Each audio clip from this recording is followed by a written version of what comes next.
Genesis 9:5. And every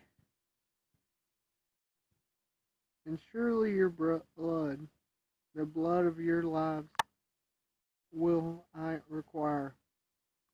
At the hand of every beast will I require it, and as the hand of every man, even at the hand of every man's brother, will I require the life of man. You know, life of man is sacred. It's special. It was so special that Jesus came and gave his life so we could live with him. So it needs to be treated as special. Okay.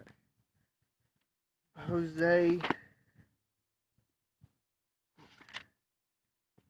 8:13 and 14.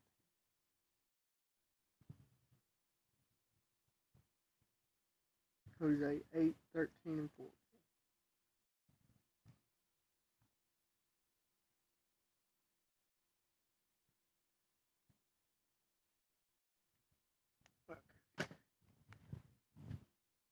They sacrifice flesh for flesh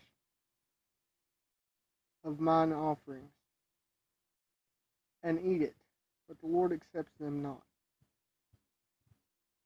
You know, they would sacrifice a certain part of the offering, and what was left was what they ate. They let the fat to burn, and what was remaining, they'd eat, drain all the blood, and eat what was left after the fat was burned, and it was cooked a certain way. This was how redemption of sin was given. The sacrifice was put on the altar, and then they'd eat what was left, accepting that they had sin, and they gave it to God, accepting their fault with God. Fact is, they were just going through emotions about this. There was no repentance, and without sacrifice, we can sacrifice all we want, but if we don't have repentance in our heart, then we aren't going to. It isn't going to matter. The Lord ain't going to accept what we give up for Him, because it's just being given up. It isn't for Him.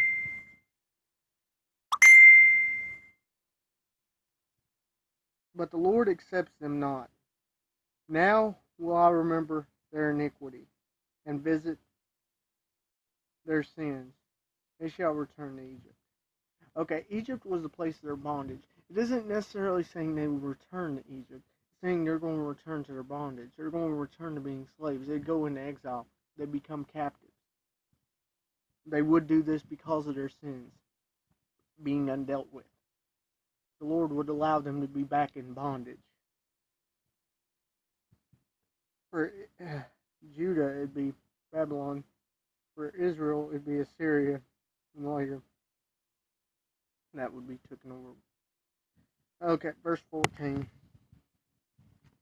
Israel has forgotten his maker. It's referring to the Lord. They've forgotten the Lord. They forgot the Lord brought them to be.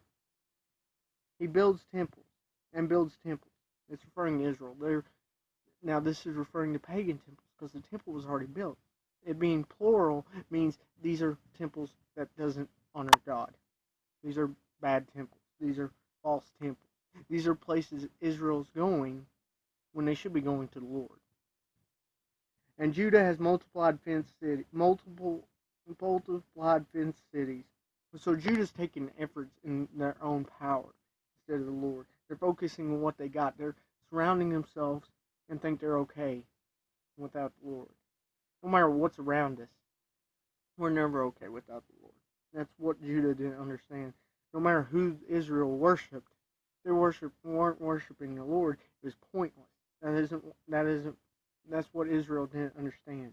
They could build all these temples, but if they weren't worshiping the true God, it was meaningless and hindering their walk. But I will send a fire upon these cities, and it shall devour the places thereon. The temple would be later destroyed by fire. And in Jerusalem, they'd bring fire to it when they conquered. You know, fire was destructive. Now, the fire didn't come down from heaven to destroy these cities, but those that conquered them, the Lord allowed to burn. Jerusalem to the ground. The Lord allowed the enemies to come in. Sometimes the Lord allows the enemies to come to our lives so we're knocked down to where we need to be. And that's humility. So we can look to Him to bring us up.